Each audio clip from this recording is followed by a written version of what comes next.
G'day people. Happy Friday to you. Some people say happy Friday. It is the 14th August 2026 and I'm loving this, telling you another episode of Message of Hope. Let me ask you a question. What would you do with $900 for 6 hours of picking through other people's rubbish? Put in the comments there. What would you do? How would you spend that money? Would you spend it? Or would you save it? Let me know. Now, that's not a rhetorical question.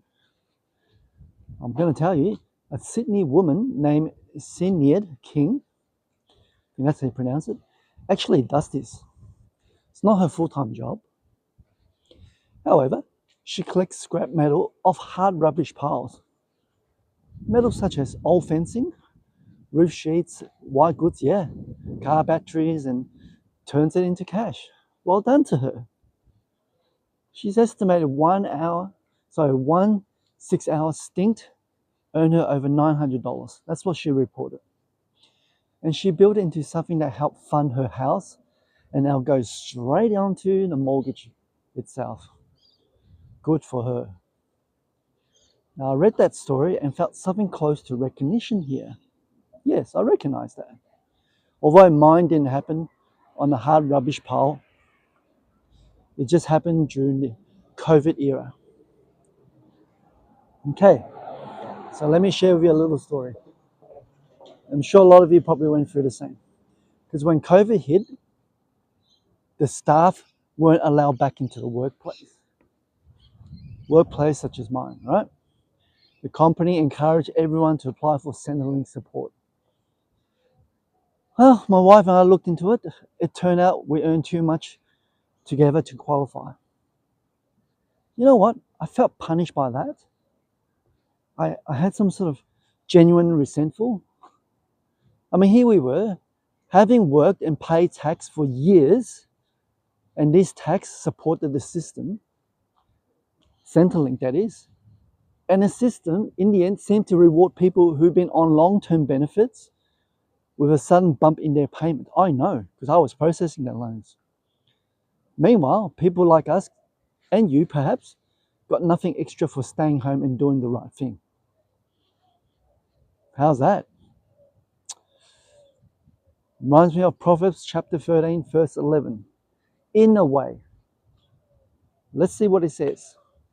Wealth gained hastily will dwindle, but whoever gathers little by little will increase it. Now, Solomon isn't writing about Centrelink or any stimulus payments or even side hustles specifically. Oh, no. He's making a broader observation, the kind a wise man makes after watching how wealth actually behaves in people's lives, decade after decade. But, of course, the principle transfers cleanly enough. And here's what struck me reading it again during that season. I wanted a windfall in my mind, right? Gee, I need extra cash. And that's really what the resentment was about, if I'm honest. It wasn't fairness in the abstract, of course. I wanted a sudden payment too. Who wouldn't, right? And Solomon's telling me that even if I gotten it, it likely wouldn't have stuck. Perhaps, right? Money that arrives fast tends to leave just as fast because nothing about how it arrived taught you how to hold on to it. So hang on to money is an important concept in good stewardship. What increases, what actually lasts, it's gathered little by little. For a lot of people, okay? Generalizing here. Nobody writes an Instagram caption about little by little. So I'm telling you here now. Now, if any of this is landing for you, making sense, do me a favor. Please hit the subscribe button, like the video, and share the video to your friends and family, colleagues, you name it. So instead of waiting for the system to hand me something in terms of the payment, I started paying attention to what was already in front of me. Are you ready for this? Just like the lady Senior King found her opportunity in scrap metal. I found mine on the footpath. Told you, wasn't something unique, but I did it. Now, I've always walked around the block because I like that type of exercise. It's not something I started just because of COVID.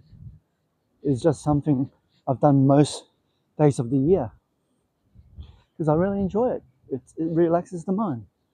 But during that year, I started actually looking at what people were putting up. I remember I found kids' cooking kits, some Wii games, some sports memorabilia. Somebody didn't want any more. I'll bring it home, I'll clean it. Sometimes I might even bundle some things together, list them on eBay. So, yes, nothing dramatic. The figures moved around week to week, of course. Sometimes I couldn't even sell anything during the week. Nothing to sell.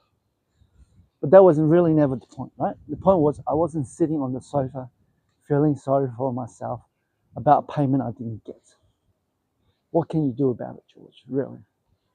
I was just outside walking anyway. I was learning to notice valuable things. I thought it's valuable. Other people had decided that they were worthless for whatever reason.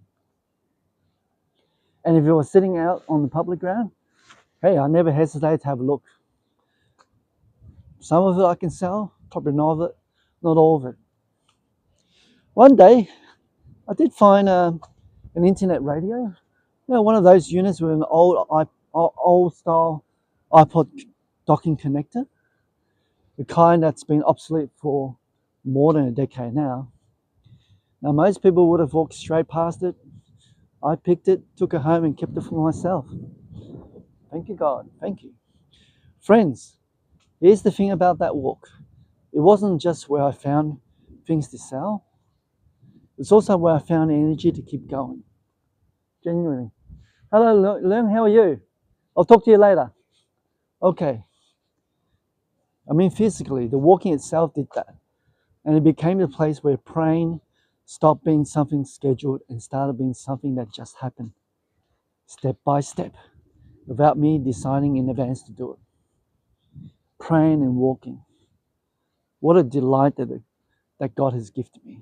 Now, before we go further, if you're in a season right now where the numbers genuinely are not working for you, where you've looked and there's no surplus left to gather little by little from, yeah, reach out to an organization like the Salvation Army, St. Vincent de Paul, wherever you are in your state, in your town. And that's a real separate need, and there's no shame in doing that, right? You need to survive. But if you're like, I was managing, while I was frustrated watching someone else seems to get an easier deal than you did, can I ask you something? What's already around you that you stopped noticing because you're just too busy resenting what you didn't get? What could that be? Most of the time, you don't need a windfall. You need your own version of the daily walk. Go and find out. Have a think about it. Talk to God about it. Well, that radio is still on my bed rest right now. I love it. It still plays through that old dock connector. Nobody makes any more. I used it this week even. Really, some things in life, great in life, are just free, aren't they? Thanks for listening, and that's today's message of hope. I'll see you in the next one. Take care of yourself. Bye-bye.